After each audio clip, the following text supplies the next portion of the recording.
आज आईआईटी, आज जी, mains, NEET, तमाम। नमस्कार, आप बिग वाई देखना शुरू कर चुके हैं और मैं हूं आपके साथ जावेद। चलिए नजर डालते हैं इस वक्त की बड़ी खबर पर। निश्चित रूप से जो आज का विधेयक था वो बहुत ज़्यादा ज़रूरी विधेयक था और युवाओं से, हमारे आने वाले भविष्य से जुड़ा हुआ एक विधेयक था। और आज के जो विधेयक था उसके अंदर कोचिंग इंस्टीट्यूट्स की ज़्यादा बात थी। मुझे लगता है कि कोचिंग इंस्टीट्यूट से ज़्यादा बात मेंटल हेल्थ की होनी ज़्यादा ज़रूरी थी कि आज के समय में ये जो आत्महत्याएं हो रही है ये हो क्यों रही। हम कोचिंग इंस्टीट्यूट्स को ब्लेम कर रहे हैं। देखिए, जब आपको स्कूल्स में, कॉलेजेस में, यूनिवर्सिटीज़ में प्रॉपर एजुकेशन नहीं मिलेगा, वो स्ट्रक्चर नहीं मिलेगा, तो बच्चा कहीं ना कहीं तैयारी करने के लिए जाएगा। आज आईआईटी, आज जी, मेंस, नीट, तमाम तरीके के जो एग्ज़ाम्स हैं उनकी जो मेरिट है वो 99.9% तक रहती है। हर बच्चे को लगता है कि साहब मुझे उसमें सेलेक्ट होना है। 1000 जनों में 100 लोगों की पोस्ट होती है और उस कंपटीशन के लिए रात और दिन व्यक्ति मेहनत करता है, हमारा युवा मेहनत करता है। और आज की डेट में मुझे कहते हुए बड़ा दुख होता है कि साहब एक युवा जो है वो हंसना भी भूल जाता है, खेलना भूल जाता है, सामाजिक जितने भी रीति रिवाज परंपराएं हैं उससे धीरे धीरे दूर होता जा रहा है और कहीं ना कहीं एक डिप्रेशन के कारण वो कई सारे कदम उठा देता है। मुझे ये भी लगता है कि इसमें बहुत बड़ा कारण ये भी है कि साहब आज के समय में परिवार वाले दबाव बनाते हैं कि साहब कैसे भी करके आपको आईआईटी, जी, मेंस और जो नीट के एग्जाम्स है ये क्लियर करके आने, कंपटीशन एग्जाम को क्लियर करके आना।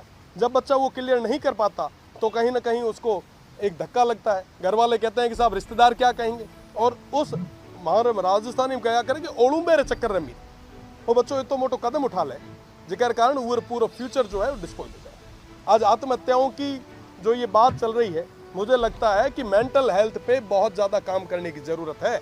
आज के समय में अगर मैं बात करूं मेरे क्षेत्र की, वहाँ की एजुकेशन की, तो निश्चित रूप से मैं कह सकता हूं कि वेस्टर्न राजस्थान पूरे में शिक्षकों की भारी कमी है। कॉलेजेस में, स्कूल्स में, हर जगह स्टाफ की बहुत ज़्यादा कमी है। आपकी जब नींव ही कमज़ोर हो गई तो उसके ऊपर आप बड़े बड़े इमारतें कैसे बनाएंगे। आज के समय में मैं बात करूं आपको आईआईटी जी की, जी मेंस के अंदर इरोडोव और क्रोस्टैक की थ्योरियां जो है वो पढ़ाई जा रही है। ये सब जो थ्योरियां हैं ये नासा की थ्योरियां हैं, पूरे वर्ल्ड में कहीं नहीं पढ़ाई जाती। हमारे जो 12वीं क्लास के जो बच्चे हैं जो पास होके आते हैं उनको कहते हैं कि साहब आप ये थ्योरियां पढ़ो, और उस मेंटल प्रेशर के चक्कर में हमारे जो विद्यार्थी हैं वो कहीं ना कहीं ऐसे गलत कदम उठाते हैं। आप राजस्थान की विधानसभा में पहली बार आए हो और पूरे हिंदुस्तान के युवाओं के आइडल हो, और आज युवाओं को लेकर जो बिल आया है, आप युवाओं को क्या संदेश देना चाहते हैं? मैं तो युवाओं को यही कहना चाहूँगा कि पढ़ाई लिखाई पे जोर देना चाहिए, पर ज़्यादा भी जोर देने की ज़रूरत नहीं है। 12वीं क्लास में मेरे बायो सब्जेक्ट था, 78% थे। आरबीएसई बोर्ड हुआ करता था, उस समय पीएमटी, प्री मेडिकल टेस्ट हुआ करता था। कई लोगों ने हमें भी सलाहें दी कि साहब जाके आप डॉक्टरी करो। मैं ये नहीं कहता कि साहब आप घर पे बैठो या हमारी तरह कहीं ना कहीं राजनीति में आओ। मैं ये ज़रूर कहता हूँ कि स्ट्रेस नहीं लेना, जो आपको फील्ड सही लगे आप उस और कदम बढ़ाएं। और निश्चित रूप से हमारे राजस्थान के युवाओं में क्वालिटी की कोई कमी नहीं है। वो आने वाले समय में इस देश का और प्रदेश का नेतृत्व कर सकते हैं, नाम रोशन कर सकते हैं। बस यही फ़र्क है कि उन पे कम से कम मेंटल प्रेशर दिया जाए और अभिभावकों को विशेषकर इस चीज़ का ध्यान रखने की ज़्यादा ज़रूरत है। निश्चित रूप से ये एक अलग ही प्रणाली है और मुआवजे की जो घोषणाएं होती है, मुआवजा निश्चित रूप से मिलना भी चाहिए। वर्तमान में बात कोचिंग इंस्टीट्यूट्स को लेकर चल रही है, तो मैं कहना चाहूँगा कि कोचिंग इंस्टीट्यूट्स के ऊपर पाबंदी लगनी चाहिए, पर पाबंदी इस तरीके से नहीं कि उनको बंद करें। व्यवस्थित होनी चाहिए चीज़ें, सब चीज़ें जो मापदंड के अनुसार होनी चाहिए, पर साथ ही साथ हमारे यहाँ के बच्चे मुखर्जी नगर, राजेंद्र नगर के धक्के भी नहीं खाए।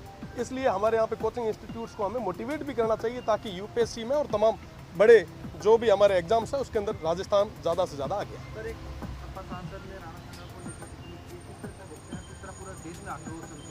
देखिए, सैकड़ों युद्ध लड़े थे उन्होंने, 80 घाव लगे थे तन पे, फिर भी व्यथा नहीं थी मन में।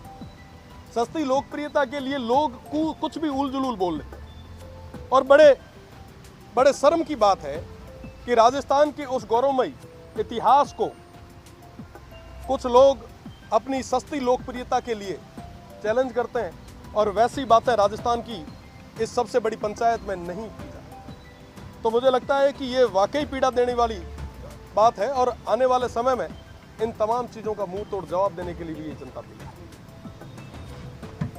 बहुत बहुत धन्यवाद आप। फिलहाल के लिए इस बड़ी खबर में सिर्फ इतना ही। ऐसी खबरों के लिए आप देखते रहिए बिग वाई। नमस्कार।